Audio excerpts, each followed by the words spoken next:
नमस्कार। आज हम उत्तराखंड के चंपावत जिले के लोहाघाट क्षेत्र में स्थित अद्वैत आश्रम मायावती चलेंगे। यहाँ स्वामी विवेकानंद जी 15 दिन तक ठहरे थे। यहाँ पहुँचने के लिए रेल मार्ग से जाना हो तो टनकपुर या काठगोदाम तक जाया जा सकता है। टनकपुर से मायावती 88 किलोमीटर तथा काठगोदाम से 167 किलोमीटर दूर है।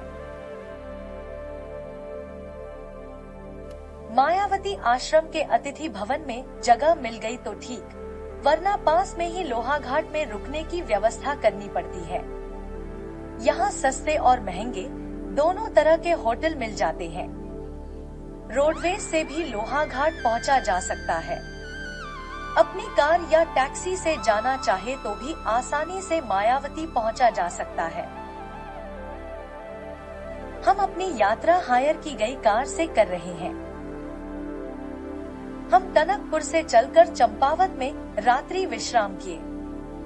अगले दिन गोलू देवता कोली ढेक लेक घूमते हुए मायावती आश्रम की ओर चल पड़े।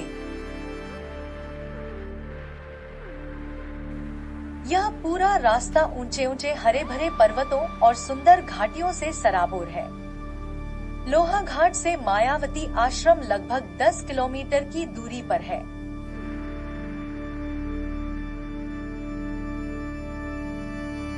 यह रास्ता देवदार के जंगलों के बीच से होकर गुजरता है। यहाँ का प्राकृतिक सौंदर्य देखते ही बनता है। रास्ते में चीड़, बांज और बुरांश के पेड़ों से खूबसूरती में 4 चांद लग जाते हैं।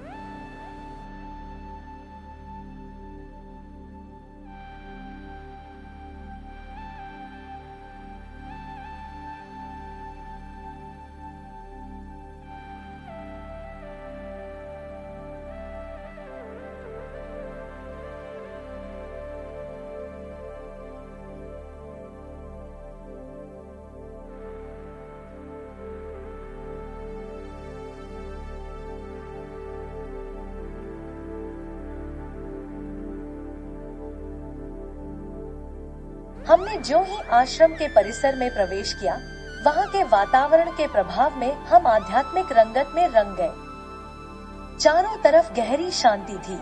आपस में इशारों में बातें कर रहे थे।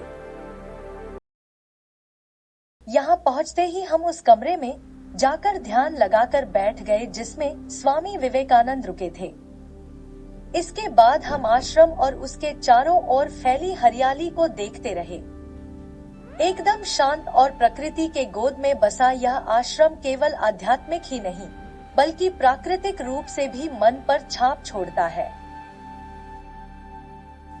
आश्रम द्वारा एक लोक सेवार्थ अस्पताल भी चलाया जाता है।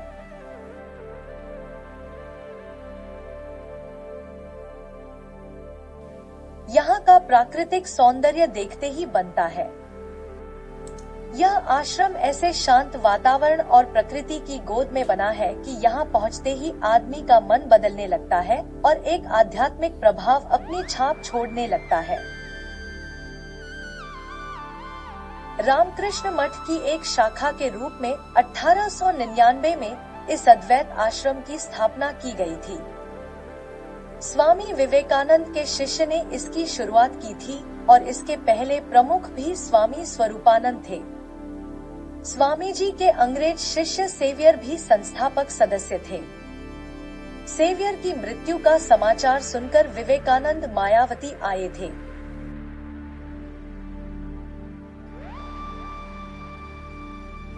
वे यहाँ 3 जनवरी से 18 जनवरी 1901 में रहे। अंग्रेजी में प्रकाशित होने वाली मासिक पत्रिका प्रबुद्ध भारत का संपादकीय कार्यालय इसी आश्रम में है।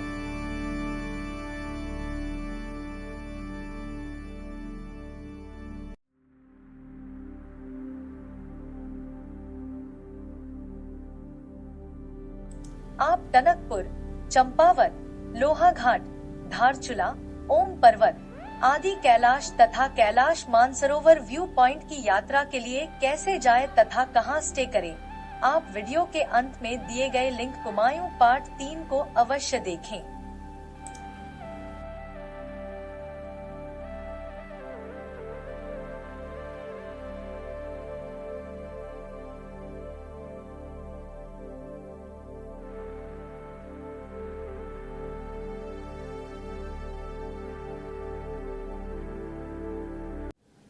यह आश्रम ऐसे शांत वातावरण और प्रकृति की गोद में बना है कि यहाँ पहुँचते ही आदमी का मन बदलने लगता है और एक आध्यात्मिक प्रभाव अपनी छाप छोड़ने लगता है।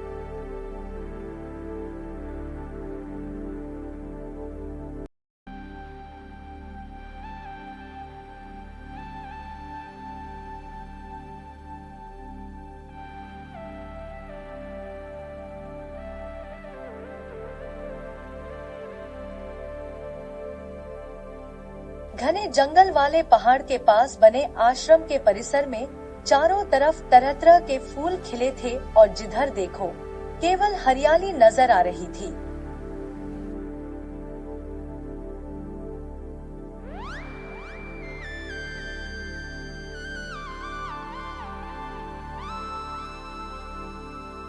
वीडियो को अंत तक देखने के लिए धन्यवाद। अगले वीडियो के साथ जल्द ही उपस्थित होंगे। नमस्कार।